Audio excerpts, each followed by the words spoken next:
ঈদে নারীরা মেহেদি দিতে পারবে কিনা? বর্তমানে অনেকেই কিন্তু সাজসজ্জা করার জন্য হাতে মেহেদি ব্যবহার করে থাকে। বিশেষ করে যদি কোনো নারী অন্য কোনো পরপুরুষকে দেখানোর জন্য যদি সে তার হাতে মেহেদি অথবা মেহেদি ব্যবহার করে, তাহলে কিন্তু এটা হারাম হয়ে যাবে। অবশ্যই স্মরণ রাখতে হবে, নারীদের জন্য আল্লাহ পাক রব্বুল আলামিন সাজগুজু এটা জায়েজ করে দিয়েছেন। যদি কোনো পুরুষ এই মেহেদি ব্যবহার করে, সেটা তার জন্য হারাম। সাজসজ্জা করবে নারীরা, এটা আল্লাহ পাক রব্বুল আলামিন নারীদেরকে দিয়েছেন।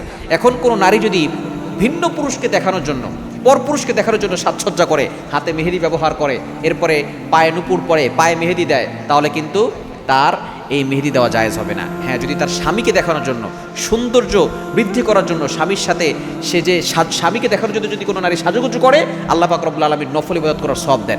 এজন্য স্বামীকে দেখানোর জন্য, যদি বিয়ে না হয়, তার বাবা আছে, আপন ভাই আছে, তাদেরকে দেখানোর জন্য সে যদি হাতে মেহেদি দেয়, তাহলে এটা দিতে পারবে, তাতে কোনো সমস্যা নাই। তবে অবশ্যই খেয়াল রাখতে হবে, বর্তমানে কিছু মেহেদি বের হয়েছে গাছের মেহেদি দেওয়া, এরা শরীরের জন্য উপকার, এবং হাদিসের ভিতরে আসছে, আবু দাউদ শরীফের হাদিস, এই মেহেদি পাতার রস এরা যদি কেউ হাতে লাগায়, পায়ে লাগায়, তাহলে তার পা ব্যথা, হাত ব্যথা এগুলো ভালো হয়ে যায়। হাঁটুতে যদি ব্যথা লাগে, মেহেদি পাতার রস লাগালে তার হাঁটুর ব্যথা ভালো হয়ে যায়। সুতরাং এটা হাদিস দ্বারা প্রমাণিত, আবু দাউদ শরীফের 3858 নম্বর হাদিসের ভিতরে রয়েছে। সুতরাং এই মেহেদি পাতার রস এটা আপনি ব্যবহার করতে পারেন। তবে বর্তমানে অনেক কেমিক্যাল, বিভিন্ন ধরনের সমস্যা, এই যে মেহেদি যেটা বের হয়েছে, যেটার ভিতরে অনেক আবরণ থাকে, দেখা যাচ্ছে লাগানোর পরে অনেক আবরণ থাকে ভিতরে, ওটা কিছুদিন পরে উঠে যায়। তো এটা থাকলে অজু করলে কিন্তু আপনার দেখা যাচ্ছে অজু হবে না। এই জন্য অবশ্যই খেয়াল রাখতে হবে, যেটা আবরণ থাকে না সেই মেহেদি ব্যবহার করার চেষ্টা করবেন।